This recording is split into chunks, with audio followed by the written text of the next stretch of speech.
Thank you, ma'am.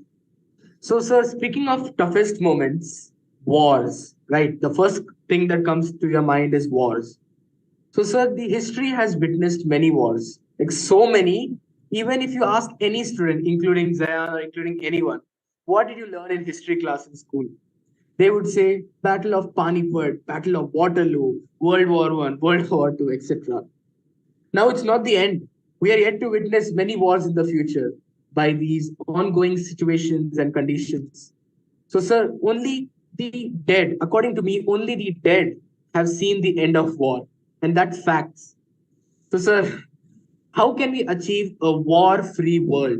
We want to know. The whole nation around here wants to know, sir, that how do we achieve a war free world? Uh, it will be an illusion to think about it because today's environment, today's the way the countries are thinking, I don't think that we can ever stay in a war field. So we have to be a realistic to understand that we can minimize conflicts. That is the aim. We can't eliminate conflicts because conflicts are based on religion, are based on ideology, are based on land, are based on greed. And we human beings have these feelings because we have greed, we have lust, and that is why we get into conflicts. You you can go back into history.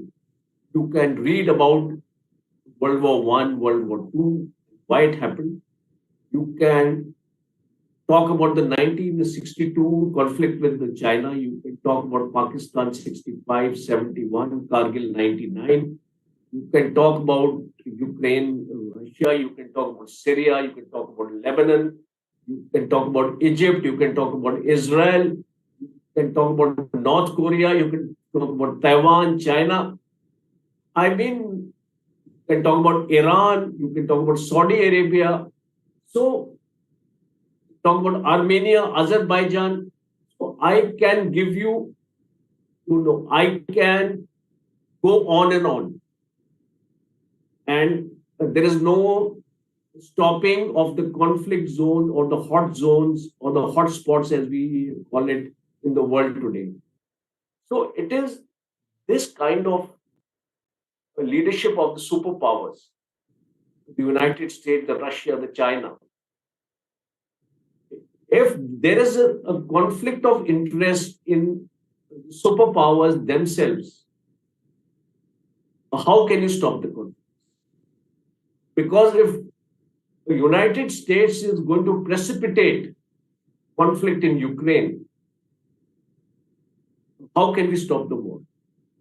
And they are vested interests want these wars to happen because there is an industry, there is a defense industry which is thriving on this situation. The economic or the economy of a country is thriving on this situation. So as long as we have these vested interests who thrive on uh,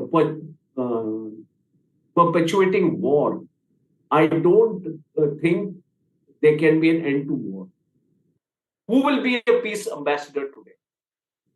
Who will broker an end to the conflict? Because I don't see anybody around.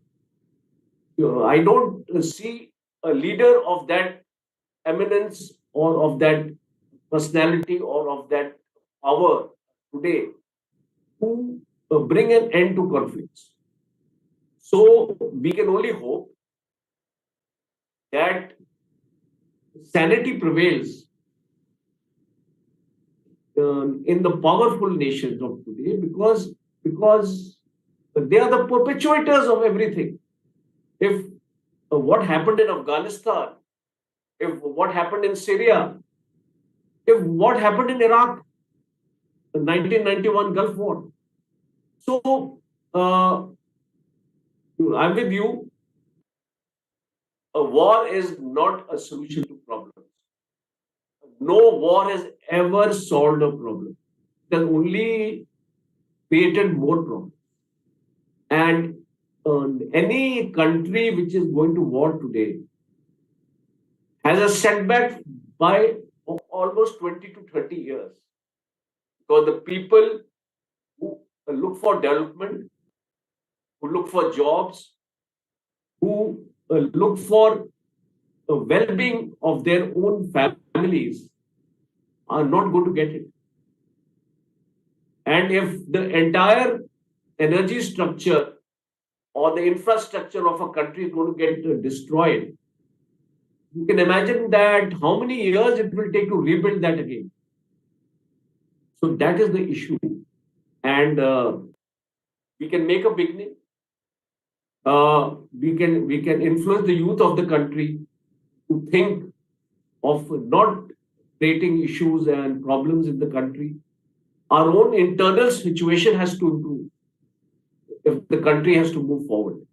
So all of us are making a beginning because all of us are peace ambassadors. We are spreading the message of peace all around, and it should not actually deter you. What I have actually said, I have painted a very pessimistic picture in front of you, so don't get carried away by that. So keep on working hard at your own levels, and you will find that you will make a difference. After all, a drop actually makes an ocean. Drop by drop only makes an ocean. So you are all the drops around, and I'm sure in times to come the difference will be seen by all of us. Absolutely, rightly said, sir. We cannot eliminate wars, but minimize it. Just like how we cannot cure a disease completely from this world, but prevent it from happening. Prevention is always better than cure. Yeah, sir.